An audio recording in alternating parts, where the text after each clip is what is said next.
नमस्कार, मी राहुल कुलकर्णी. काँग्रेसच्या माजी मंत्री आणि विद्यमान खासदार वर्षा गायकवाड यांच्या पूर्वीच्या म्हणजे धारावी विधानसभा मतदारसंघातून निवडून आलेल्या आणि आता विधिमंडळाचं सदस्यत्व ज्यांच्याकडे आहे अशा ज्योती एकनाथ गायकवाड यांनी महाराष्ट्र विधिमंडळामध्ये ऑनलाईन गेम संदर्भामध्ये काही महत्त्वाची आकडेवारी उपस्थित केली. ती एका प्रेक्षकाने मला पाठवली आणि त्याची पडताळणी केल्यानंतर ज्या प्रश्नाची उकल होणं आवश्यक होतं असे 4-5 मुद्दे त्यांच्या ह्या भाषणातनं कळले आणि मग मी त्याचा थोडासा अभ्यास केला आणि माझ्या असं लक्षात आलं की ह्या ड्रीम11 काय ती तुमची रम्मी किंवा तत्सम काय जे खेळ असतील ऑनलाईन उपलब्ध असलेले याच्यात ज्योती गायकवाड यांनी विधिमंडळात सांगितलेला शक्यता म्हणजे विजयाच्या शक्यतेचा आकडा किती आहे माहिती आहे? म्हणजे तुम्ही जर ऑनलाईन गेम खेळत असाल तर हा आकडा लक्षात ठेवा, 0.000006%. किती?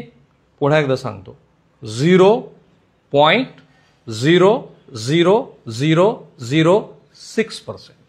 हे महाराष्ट्र विधिमंडळामध्ये ज्योती एकनाथ गायकवाड यांनी अभ्यास करून मांडलेली आकडेवारी आणि महत्त्वाची.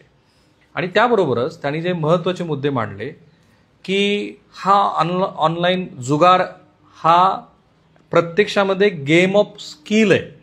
तो गेम ऑफ स्किल कसा आहे, तो जुगार का नाही आहे. आणि त्याच्यात मग सरकार हे एकाच युनिकॉर्न नावाच्या कंपनीकडनं 6,384 कोटी रुपये एवढं GSTचं संकलन करतं एका युनिकॉर्न नावाच्या कंपनीकडनं.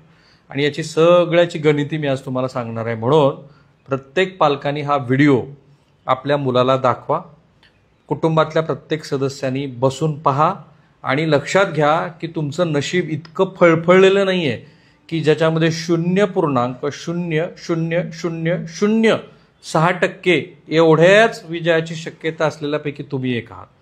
तर आता आधी समजून घेऊ की जे ज्योती गायकवाड यांनी सभागृहामध्ये सांगितलं की गेम ऑफ स्किल म्हणजे काय. गेम ऑफ स्किल म्हणजे काय तर समजा ड्रीम11 सारखा खेळ आहे. याच्यामध्ये तुम्हाला काय करायचं आहे, खेळाडूची निवड करायची आहे, रणनीती आखायची आहे, सराव करायचा आहे आणि याच्यामध्ये लक हा फॅक्टर खूप कमी आहे असं ह्या कंपन्यांनी सरकारला सांगितलं आणि सरकारने ते मान्य केलं आणि म्हणून त्याला गेम ऑफ स्किल म्हटलेलं आहे, नॉट जुगार. आणि म्हणूनच या कंपन्यांना अशा पद्धतीचा व्यापार करण्याची संधी मिळाली आहे.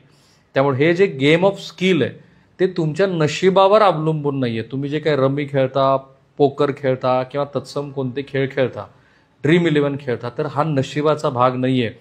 पूर्ण अभ्यासाअंती, सरावाअंती आणि तुम्हाला पूर्ण ह्या सगळ्या प्रकाराची अक्कल असेल तरच हा गेम खेळावा असं ह्या कंपन्यांना अभिप्रेत आहे.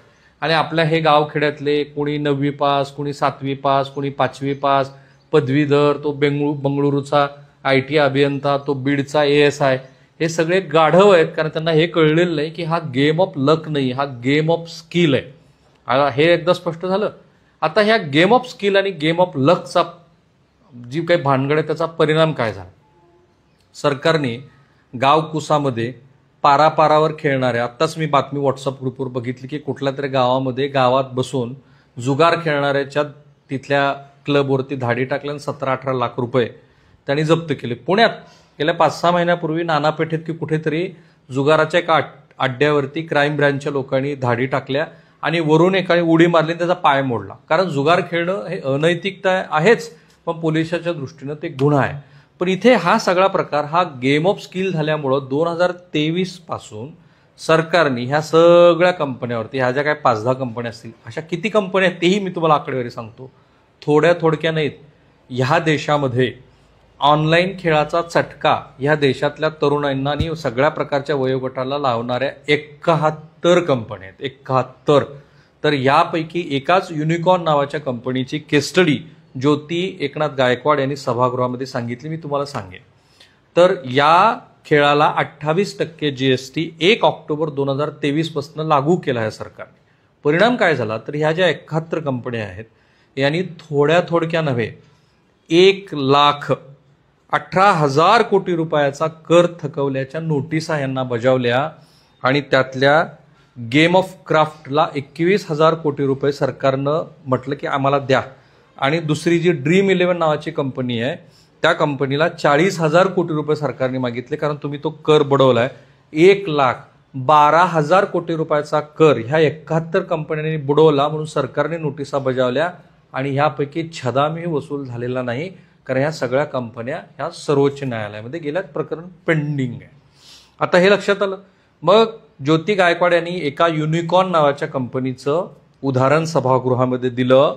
त्यांनी सांगितलं की ह्या युनिकॉर्न कंपनीनं वार्षिक सरकारला 6,384 कोटी रुपये एवढा कर GST भरलाय. आता ह्याचं कॅल्क्युलेशन जर केलं तर ह्या कंपनीनं जर 28% ह्या हिशोबानं सरकारकडे एवढा कर भरला असेल तर या कंपनीची वार्षिक उलाढाल किती आहे माहिती आहे? 22,800 कोटी रुपये. मग पुन्हा मी जरा केंद्र सरकारची सगळी पडताळणी केली. माझ्या असं लक्षात आलं की जवळपास 15,000 ते 20,000 कोटी रुपये एवढा कर रुपी केंद्र सरकारला वार्षिक कर मिळतो या कंपन्याकडनं वार्षिक. आणि म्हणून त्याच्यामध्ये जर तुम्ही 1,12,000 कोटी रुपयाच्या, कारण हे एकाच कंपनीचं मी बोललोय, 1,12,000 कोटी रुपये जर सरकारला GSTतनं मिळत असतील तर त्याच्या पटीत तुम्ही विचार करा की सरकार अशा ह्या कंपन्याकडनं इतका पैसा घेत असेल तर ह्या कंपन्या किती कमवत असतील, उलाढाल करत असतील. तर युनिकॉर्नचंच उदाहरण मी बघितलं. 6,384 कोटी रुपये जर ह्या कंपनीनं कर भरला तर ह्या कंपनीची 22,800 कोटी रुपयाची वार्षिक उलाढाल आहे. आता सगळंच काय आलबेल आहे का? तर 3 जबाबदार राज्य ह्या देशात आहेत 29 पैकी आणि 9 केंद्रशासित प्रदेशापैकी. एक आहे तमिळनाडू, दुसरा आहे तेलंगणा आणि तिसरा आहे आंध्र प्रदेश. ह्या राज्यांनी 2020 पासून या ऑनलाईन गेमिंगला पायबंद घालण्यासाठी ह्या कायद्यामध्ये सुधारणा केल्या आणि त्याच्यामध्ये असं म्हटलं की हा ऑनलाईन जुगार आहे, आम्ही हा चालू देणार नाही. आणि म्हणून त्यांनी ऑनलाईन गेमिंग ॲक्ट अमेंडमेंट असा एक कायदा केला आणि तो 2022 पासून तो लागू झाला त्यांच्या राज्यात. त्यांनी त्यांच्या राज्यामध्ये ह्या ऑनलाईन गेमला बंदी घातली.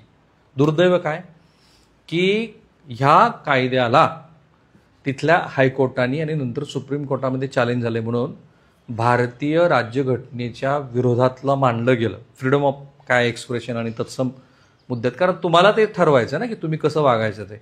आणि म्हणून तिथे बंदी आणून कायदे करून सुद्धा त्याही राज्यांनी या 28% GSTला पाठिंबा दिला, कारण GST काउन्सिल आहे, ते GST काउन्सिलमध्ये सगळ्या राज्याचे अर्थमंत्री बसतात. तिथे त्यांनी पाठिंबा दिला. त्यांचं इंटेन्शन चांगलं होतं, परंतु हायकोर्टाने तिथे तो कायदा मान्य केला नाही आणि त्यांनी जे काय अमेंडमेंट केलं होतं ते तसंच प्रलंबित आहे. पण ॲटलिस्ट त्यांनी तो विलिंगनेस तर दाखवला.